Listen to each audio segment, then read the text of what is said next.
Hello दोस्तों, स्वागत है आप सभी लोगों का। तो आज हम इंडिया जीके के 20 महत्वपूर्ण प्रश्न करेंगे जो किसी भी एग्ज़ाम के लिए बहुत महत्वपूर्ण है। तो देखते हैं आप लोग 20 में से कितने क्वेश्चन सही कर पाते हैं। तो आपको कमेंट सेक्शन में अपना स्कोर बताना है कि आपके 20 में से कितने क्वेश्चन सही हुए।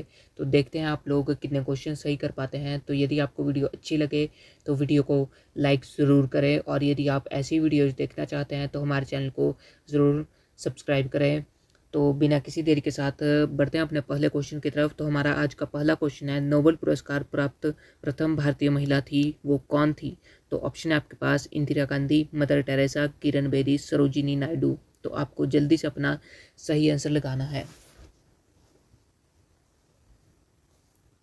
तो इसका सही आंसर जो होगा वो होगा option B is a right answer. Mother Teresa जो थे वो नोबेल पुरस्कार प्राप्त प्रथम भारतीय महिला थी। तो बढ़ते हैं अगले क्वेश्चन की तरफ। तो हमारा अगला क्वेश्चन है, अर्थशास्त्र में नोबेल पुरस्कार पाने वाले प्रथम भारतीय जो थे वो कौन थे? रविंद्रनाथ टैगोर, अमर्त्य सेन, वेंकट रामन रामकृष्ण, अन्य।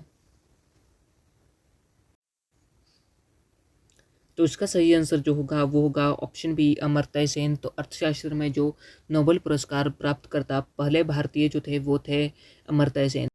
तो हमारा अगला क्वेश्चन है, भारतीय सिनेमा के जनक थे तो कौन थे? देविका रानी, दादा साहिब फाल्के, लुमियर ब्रदर्स, अन्य। तो इसका सही आंसर जो होगा वो होगा ऑप्शन बी दादा साहेब फाल्के। तो दादा साहेब फाल्के भारतीय सिनेमा के जनक थे। तो बढ़ते हैं अगले क्वेश्चन की तरफ। तो हमारा अगला क्वेश्चन है, भारत रत्न प्राप्त करने वाली पहली महिला जो थी वो कौन थी? तो ऑप्शन है आपके पास श्रीमती पी.के. गेसिया, श्रीमती इंदिरा गांधी, श्रीमती बछेंद्री पाल, सुश्री सुष्मिता सेन। तो इसका जो सही आंसर होगा वो होगा ऑप्शन बी श्रीमती इंदिरा गांधी जो थी वो भारत रत्न प्राप्त करने वाली प्रथम महिला थी। तो बढ़ते हैं अगले क्वेश्चन की तरफ। तो हमारा अगला क्वेश्चन है, प्रथम महिला चिकित्सक जो थी वो कौन थी? ममता बनर्जी, प्रेमा माथुर, कादम्बिनी गांगुली, अन्य। तो इसका सही आंसर जो होगा वो होगा ऑप्शन सी कादम्बिनी गांगुली जो थी वो प्रथम महिला चिकित्सक थी। तो बढ़ते हैं अगले क्वेश्चन की तरफ। तो हमारा अगला क्वेश्चन है, राष्ट्रीय ध्वज तिरंगे में तीनों क्षैतिज पट्टियाँ किस अनुपात में रहते हैं? तो किस अनुपात में रहती हैं? 3:2:1, 2:2:2, 1:1:1। तो इसका सही आंसर होगा ऑप्शन सी 1:1:1। तो राष्ट्रीय ध्वज की तिरंगे में जो हमारे तीन क्षैतिज पट्टियाँ होती है वो 1:1:1 में रहती है। तो बढ़ते हैं अगले क्वेश्चन की तरफ। तुम्हारा अगला क्वेश्चन है, राष्ट्रीय ध्वज तिरंगे का गहरा केसरिया रंग क्या दर्शाता है? तो क्या दर्शाता है? ताकत और साहस, शांति और सत्य, विकास और उर्वरता, अन्य। तो इसका सही आंसर जो होगा वो होगा ऑप्शन ए ताकत और साहस। तो राष्ट्रीय ध्वज ध्वज में तिरंगे में जो गहरा केसरिया रंग होता है वो ताकत और साहस को बताता है। तो बढ़ते हैं अगले क्वेश्चन की तरफ। तुम्हारा अगला क्वेश्चन है, राष्ट्रीय ध्वज की लंबाई चौड़ाई का अनुपात कितना है? तो कितना है राष्ट्रीय ध्वज की लंबाई और चौड़ाई का अनुपात? 2:2, 2:3, 3:2, 1:2। तो इसका सही आंसर जो होगा वो होगा ऑप्शन सी 3:2। तो जो लंबाई है वो 3 है और चौड़ाई जो है वो 2 है। तो राष्ट्रीय ध्वज की लंबाई चौड़ाई का अनुपात 3:2 है। तो बढ़ते हैं अगले क्वेश्चन की तरफ। तो हमारा अगला क्वेश्चन है, राष्ट्रीय ध्वज तिरंगे का सफ़ेद पट्टी किस बात का संकेत है? तो किस बात का संकेत है? विकास और सत्य का, साहस और विकास, शांति और सत्य का, अन्य। तो इसका सही आंसर जो होगा वो होगा ऑप्शन सी शांति और साहस। तो शांति और साहस जो राष्ट्रीय ध्वज तिरंगे की सफ़ेद पट्टी बताती है। तो बढ़ते हैं अगले क्वेश्चन की तरफ। तो हमारा अगला क्वेश्चन है, राष्ट्रीय ध्वज तिरंगे का हरा रंग क्या दर्शाता है? तो क्या दर्शाता है? विकास और सत्य को, विकास और उर्वरता को, शांति और सत्य को, अन्य। तो इसका सही आंसर जो होगा वो होगा ऑप्शन बी विकास और उर्वरता। तो विकास और उर्वरता को राष्ट्रीय ध्वज तिरंगा जो है उसका हरा रंग दर्शाता है। तो बढ़ते हैं अगले क्वेश्चन की तरफ। तो हमारा अगला क्वेश्चन है, भारत की संविधान सभा ने राष्ट्रीय ध्वज का प्रारूप कब अपनाया था? तो ऑप्शन है आपके पास 22 जुलाई 1947 को, 28 जुलाई 1947 को, 17 जुलाई 1947 को, 22 जुलाई 1948 को। तो इसका सही आंसर जो होगा वो होगा ऑप्शन ए 22 जुलाई 1947। तो 22 जुलाई 1947 को भारत की संविधान सभा ने राष्ट्रीय ध्वज का प्रारूप अपनाया था। तो बढ़ते हैं अगले क्वेश्चन की तरफ। तुम्हारा अगला क्वेश्चन है, भारत का राष्ट्रीय पक्षी क्या है? तो क्या है? तोता, मोर, हंस, बुलबुल। तो इसका सही आंसर जो होगा वो होगा ऑप्शन बी मोर। तो भारत का राष्ट्रीय पक्षी जो है वो है मोर। भारत का राष्ट्रीय पुष्प क्या है? कमल, गुलाब, चमेली, गेंदा। तो इसका सही आंसर जो होगा वो होगा ऑप्शन ए कमल। तो बढ़ते हैं अगले क्वेश्चन की तरफ। तुम्हारा अगला क्वेश्चन है, भारत का राष्ट्रीय पेड़ क्या है?